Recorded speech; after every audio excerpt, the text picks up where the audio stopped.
Where's Pete Donahue? Alan? Pete, you ready to start? I guess I'll introduce myself.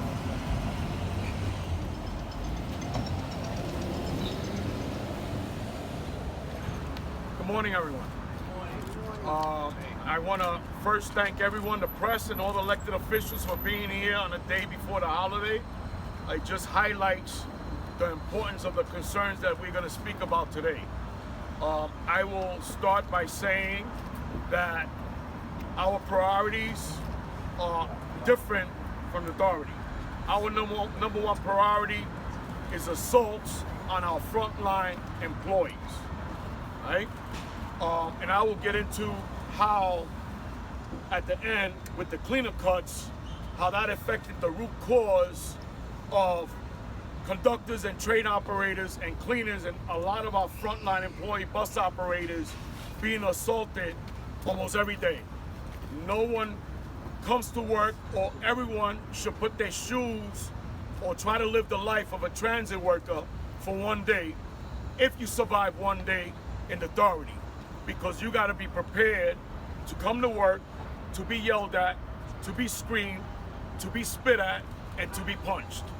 And that is the outcome of the authority putting things in place where they would not conduct public hearings. And I am going to demand that they should be conducting public hearings with the community boards to explain to them, when they make these types of cuts, they should be informed, right? Because that's priority number one. And they should understand that it's not the transit workers. What the authority does, they demonize you. Then they throw you in a vest and they fish you to the wolves. And it's gotten to the point where every day, and today, just an hour ago, a conductor got spit. Not gonna be the first. Every day is 1, 2, or 3, right? So we are demanding that the first thing they do, and just to give you a little history, when the program started with cleaning of cars, there was one cleaner per car. Those are facts. Over the years, they've been cutting to the point where, I'll give you an example. Quite a few years ago, when they opened 96th Street and 2nd Avenue, they cut cleaners from other terminals to staff that terminal that opened brand new. So, and simultaneously, they did a budget cut. And I'll give you another example. You have Stillwell, where you have 4 train lines that come out of there, right?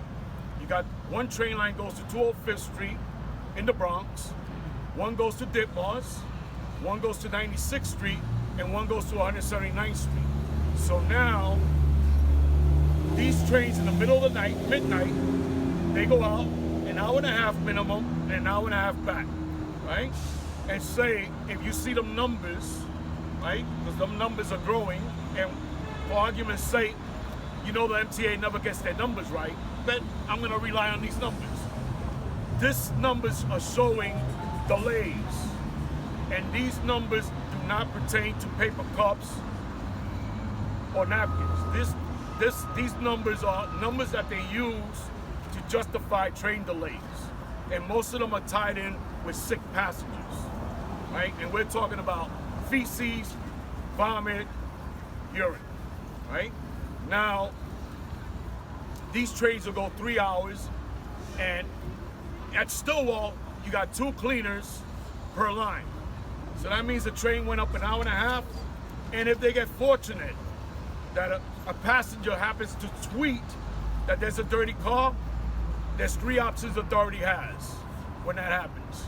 It's either take the train out of service, which is their last resort, get the train clean at the following terminal, but that's not an option because you don't have no cleaners.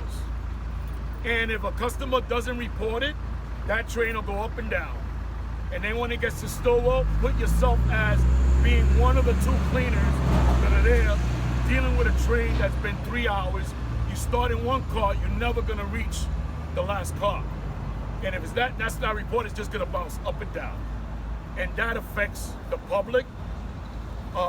The TA thinks about service, but we're here to talk about root causes. And one thing that the authority does and they should do is they should have public hearings. And we all know when they do have public hearings, they don't listen to no one.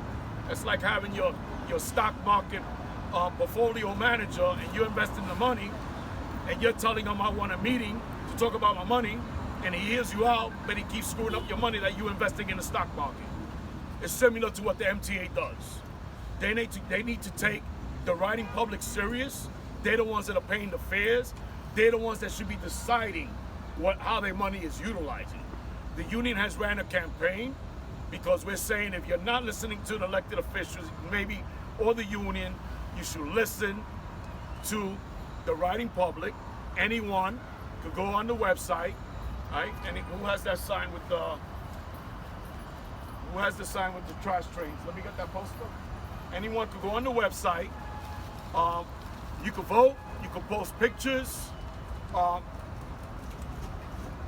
winner's going to be decided by the people, by the amount of votes. And basically what we're trying to highlight with this campaign is for the MTA, listen to the people that are paying the fares, what they want done with their money.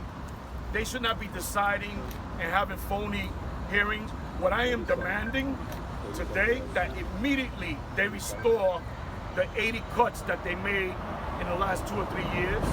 They should have board meetings to discuss about proper staffing to get us back to a place where people should not be subjected to ride in these trains in these conditions. People may not know the conditions that transit workers have to work under.